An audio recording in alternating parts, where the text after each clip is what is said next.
Well, well, well, what have we here? The answer, my good people, is that we have here an example of indie horror at its finest. A very short, almost skeletal frame of an experience that's nonetheless a genuinely underpants-staining gem of a horror game. Truth to tell, despite my sub-rational adoration of the horror genre across every single medium of entertainment, I can't honestly tell you that any of it legitimately scares me. By which I don't mean to imply that I'm one tough badass, but only to set the stage for one of the exceptions to the rule.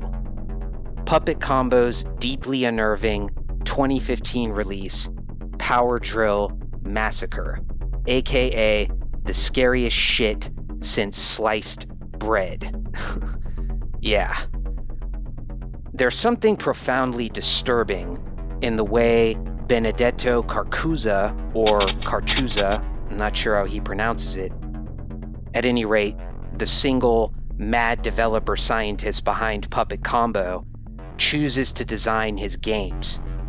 And due to his guerrilla style, learn-as-you-go products filled to the brim with buggy, glitchy, or one could even say outright shitty gameplay and AI design, the fact that his games are so often infinitely more impactful than 99% of other, more professionally directed commodities is all the more remarkable.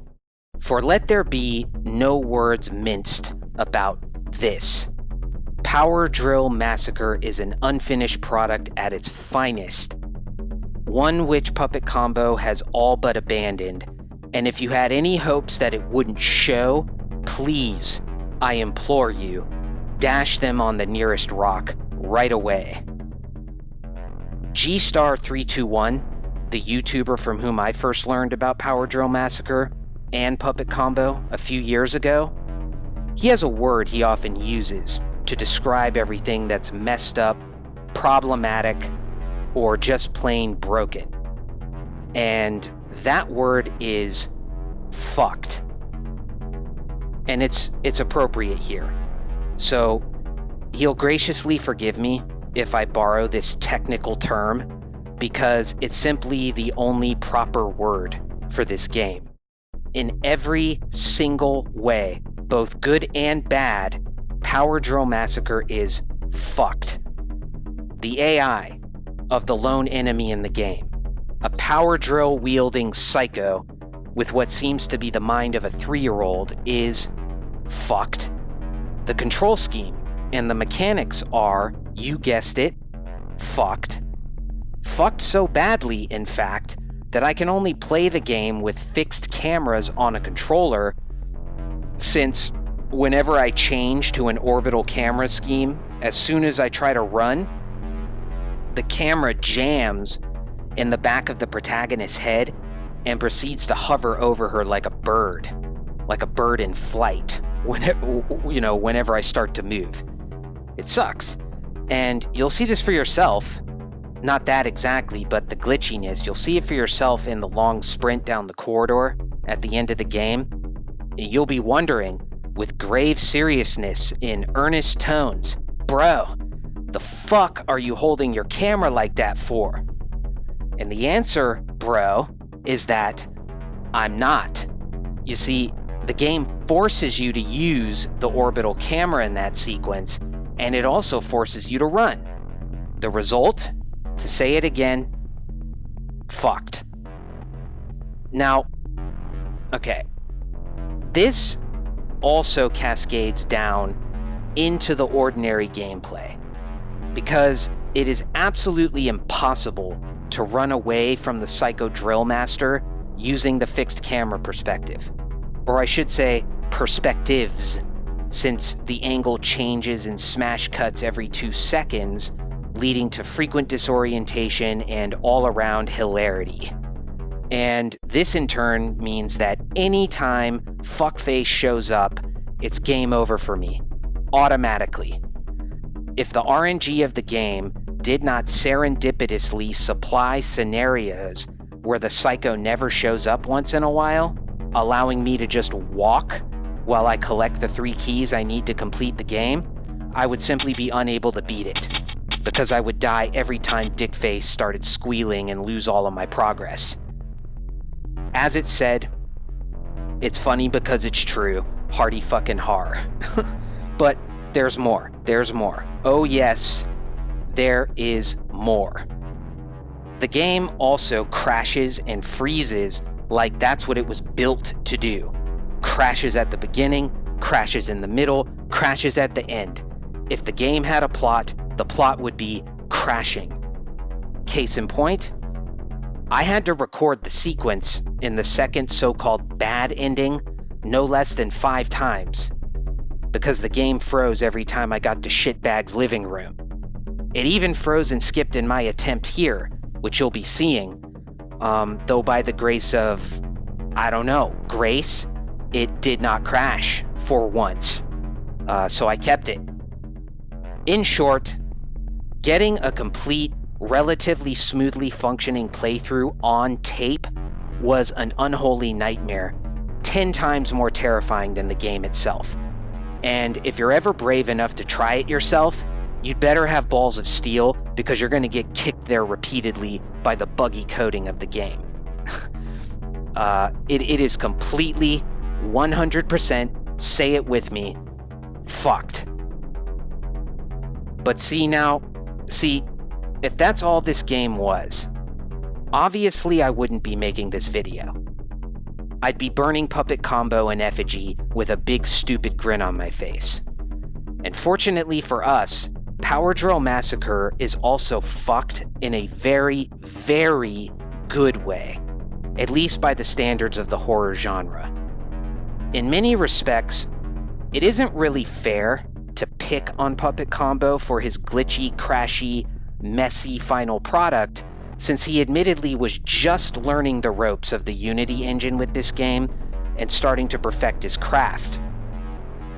It was, in a sense, an experiment to see how well he could realize a vision before moving on from the groundwork it provided.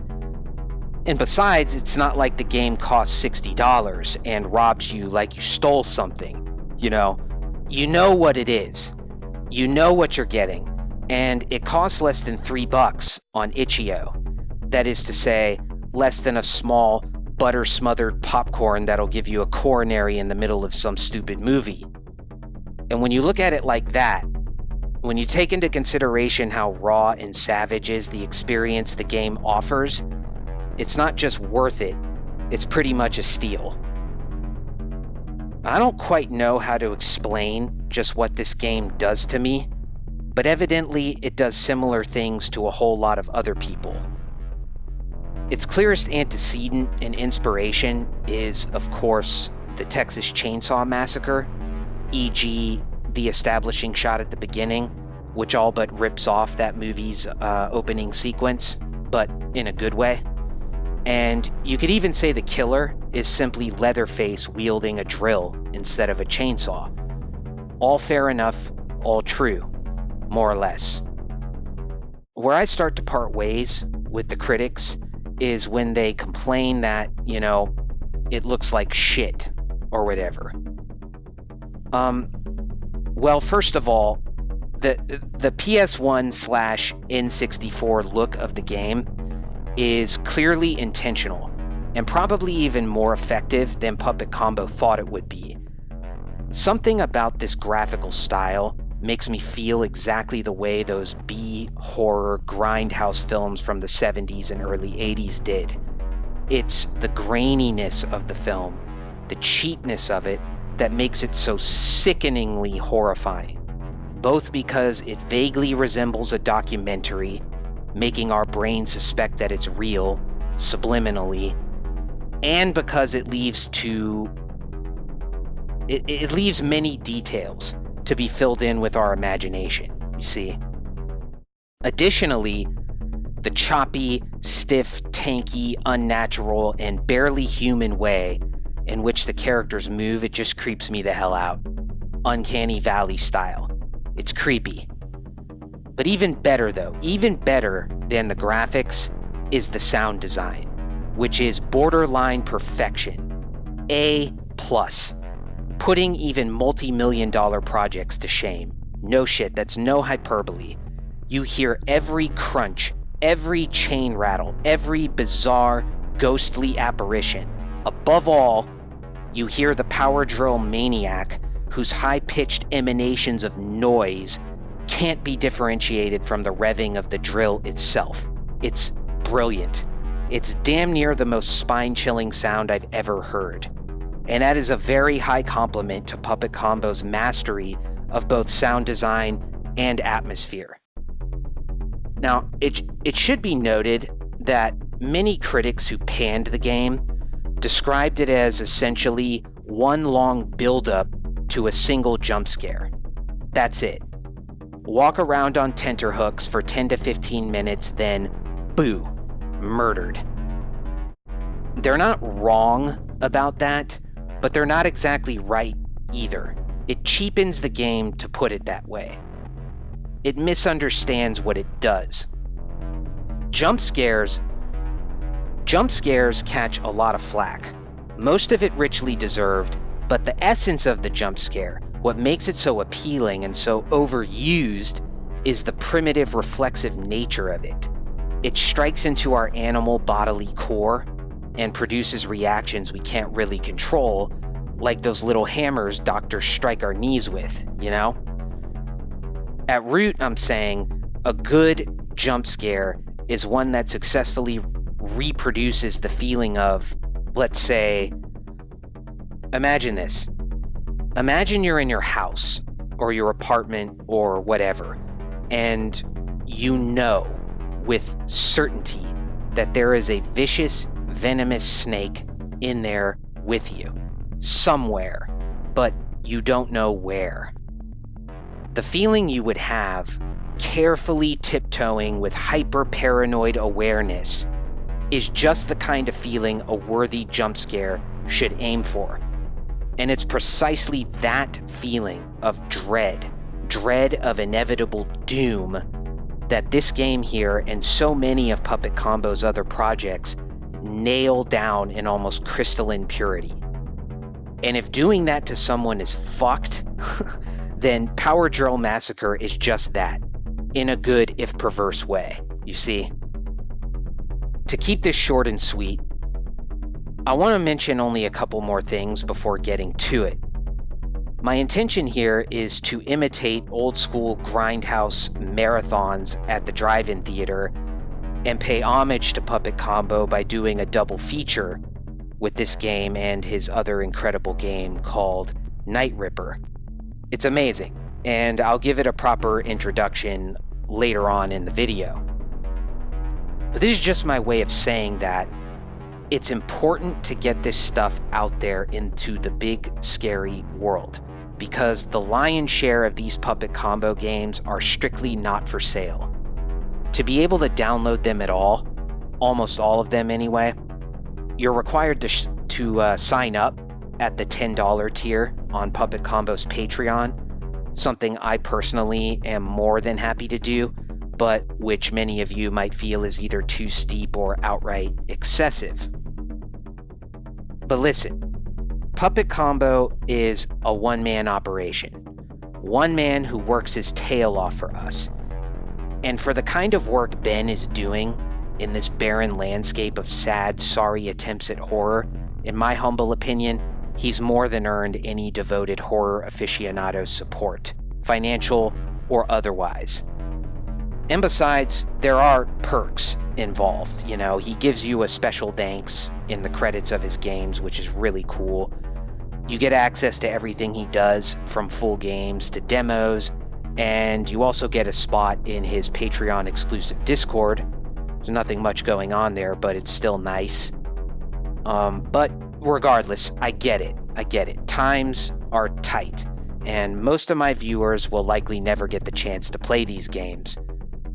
But that is no reason why you shouldn't at least be able to experience them in some way. And to say it again for the cheap seats, if you love horror or just love inspired work born from entrepreneurial ingenuity, you owe it to yourself to sit back, grit your teeth, and relish having the shit scared right out of you by Puppet Combo. And so, on that note, ladies and gentlemen, I present to you part 1 of our double feature tonight, Power Drill Massacre. Enjoy, if you dare.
No comment about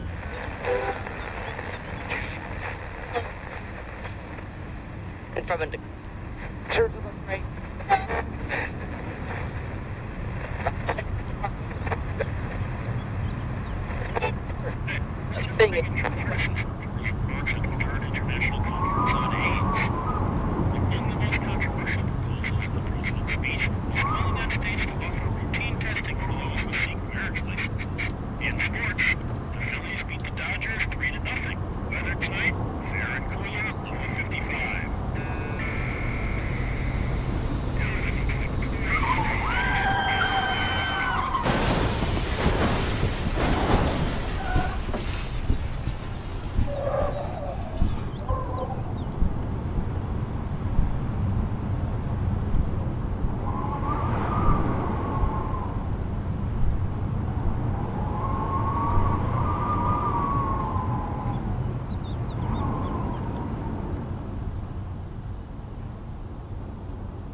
Delaware, New Jersey have been missing since May. Brooke's body has not been discovered. News at 11. Au quotidien, ces châtaignes ou...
So here we are, back with our main feature for the evening. A superficially similar, but in reality very different sort of game to Power Drill Massacre, the 2017 release titled simply Nightripper. Most of Puppet Combo's games can be traced back to a more or less obvious primary source, as Power Drill Massacre harkens back to the Texas Chainsaw Massacre, and Babysitter Bloodbath draws inspiration from Halloween. Nightripper's most obvious source is Lucio Fulci's 1982 Italian flick, The New York Ripper, which sees the titular killer quacking like a duck, exactly like the killer in Nightripper. In an interview I read, Puppet Combo cited additional debts to films like The Warriors, incidentally one of my brother's favorite movies, which is based on one of my favorite books, Xenophon's Anabasis. He also cited the now forgotten but very cool 1993 Stephen Hopkins thriller, Judgment Night. And for anyone who's seen Judgment Night specifically, the resonance with Nightripper's dilapidated, lonely aesthetic should be pretty obvious. Both works purport to take place in big American metropolises, and both look like they take place in fucking Sarajevo, you know. Wonderful stuff, I'm saying. And hey, why not make this a triple feature? Go and watch Judgment Night when you're done with my little Grindhouse video here. I think I'll probably do that myself, actually, when I'm done recording this. Okay, anyway, I'm getting off track. What's notable about Nightripper, I'm trying to say, is that in basically every objectively measurable way, it's just a flat-out better and more fully realized game than Power Drill Massacre. The world is bigger, the mechanics and controller support far smoother, more functional, the gameplay it's more dynamic, the AI less broken, the exploration more expansive, and the glitches and bugs far less game-breaking. And in terms of more subjective factors, I'd say that the sound design, score, and atmosphere are right on a par with those of its predecessor, with Power Drill Massacre. Once you find your bearings in the New York/Sarajevo of Nightripper and get a basic grip on the layout and possible item locations, it is every bit as weirdly addictive to play as Power Drill Massacre is. So take that for what it's worth. What I want to focus on before bowing out and letting the game speak for itself is something I just remarked on. That is, the game's inexplicable replayability. What fascinates me, I guess, is why I would get these sudden urges to go back and experience Power Drill Massacre and Nightripper yet again for the 100th time, when the games themselves, in terms of their gaminess, are at best nothing to shout about. I think the answer lies in that word. Experience. What Puppet Combo is attempting to evoke with these games isn't going to work for everyone. That's a given. Nothing does. But for those who get the game's grainy, retro horror grindhouse hooks in them, the experience is so pure and visceral that I dare say, it stacks up with the experiences of the original films that inspired the games. I don't want this point to be marred with pretentious terms that Puppet Combo might feel sort of piss in the punch bowl, but I don't really know any other way to put this. Good art creates feelings in us that are not entirely familiar, but also not entirely strange. You understand what I'm getting at? If the feeling was so thoroughly bizarre as to be entirely alien to anything more normal in our emotional repertoires, it would be almost boring, mere incomprehensible weirdness for the sake of it. That can be fun, it can be interesting and all that, but never fully satisfying, okay? On the other hand, if the feelings that a work evokes in us are completely commonplace and, so to speak, safe, then it loses the ability to enchant and entice us to come back for more. Cliches don't really get the heart throbbing, basically. So, what you want, ideally, is a mixture of the known and unknown, the canny and the uncanny, and whenever a work gets your blood to pump out those narcotic qualities in the right proportions, we're putty in its hands. You had me at hello. You complete me. And that's what the best of Puppet Combo's work does for me. Power Drill Massacre and Nightripper especially so.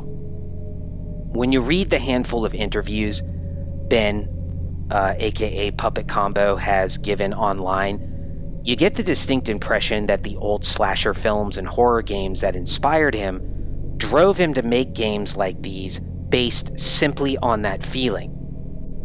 He doesn't appear to like giving interviews all that much, to be frank, which isn't to say he's a jerk or anything, just laconic and perhaps surprisingly a bit reserved.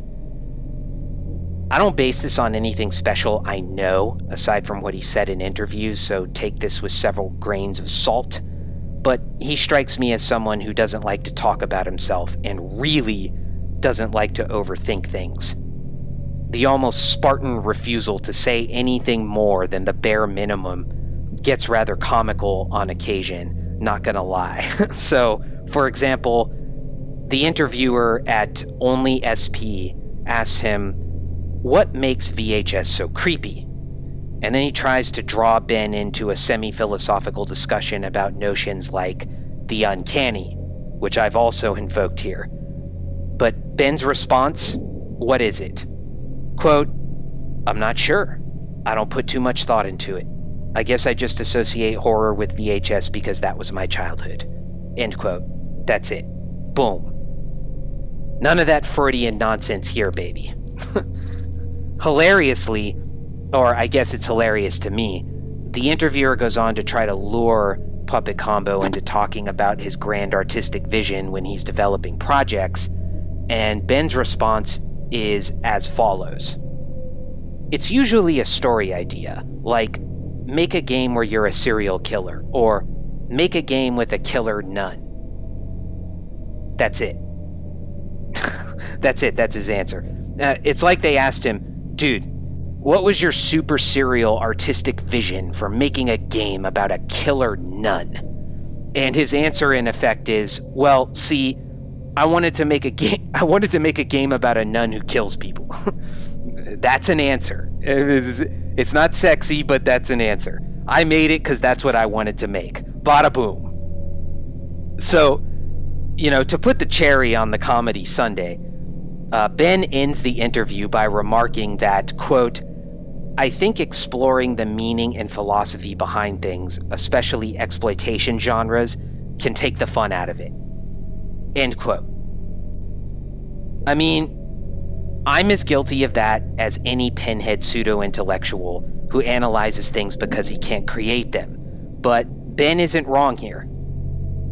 It's no accident that analysis rhymes with paralysis, and if you think about it, all the terms we apply to serious analytical work connote some form of stiffness or detachment, like rigor, stringency, cold hard facts, strictness, austerity, parsimony, etc., etc.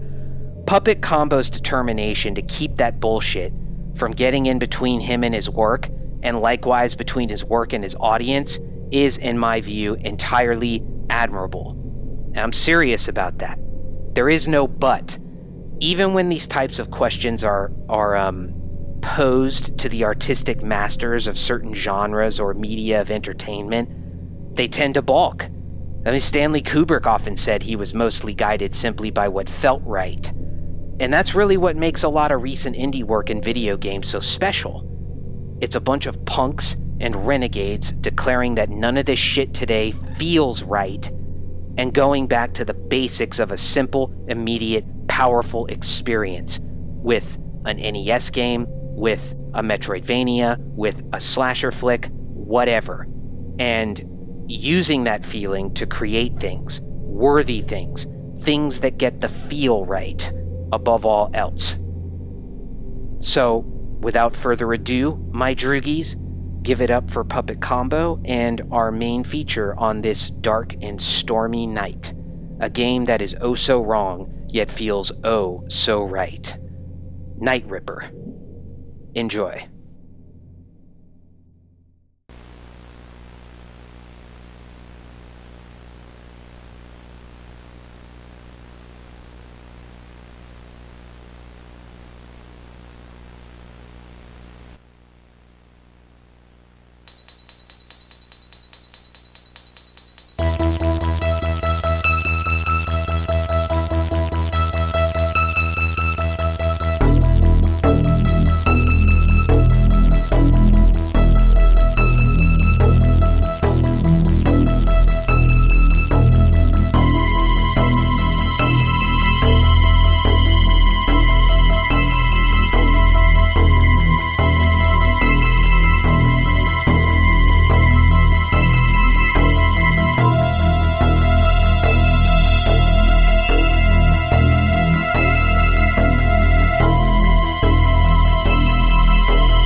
corrupts you.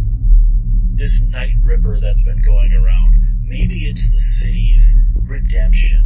Maybe it's like white blood cells, that this is the city taking care of its own disease, the disease of filth and prostitution and drugs and homosexuality.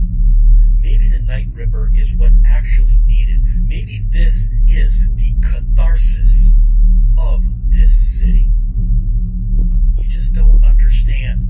In New York City, we have the Nightripper murdering our drug-addled prostitutes. Why is this necessarily a bad thing? Why are the police not giving this man a badge? There's no reason that we, good citizens, should be afraid of this.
Everything is crashing around us. It's 1989, for God's sake. What do we have to look forward to? Black music is taking over all of the charts and the airwaves. We have movies that revel. They just revel in the death and destruction and violence around us. Is this what we're turning into? Comic books.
was morning in America just 9 years ago. Now it's perpetual night. It's amazing that we've allowed it to get to this point, people. How did we allow this to happen? I know how we allowed it. You rent them for when you need them, and then you're done with them. They're a disposable person, literally and figuratively. No one's gonna miss them if their parents cared about them at all.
Bye.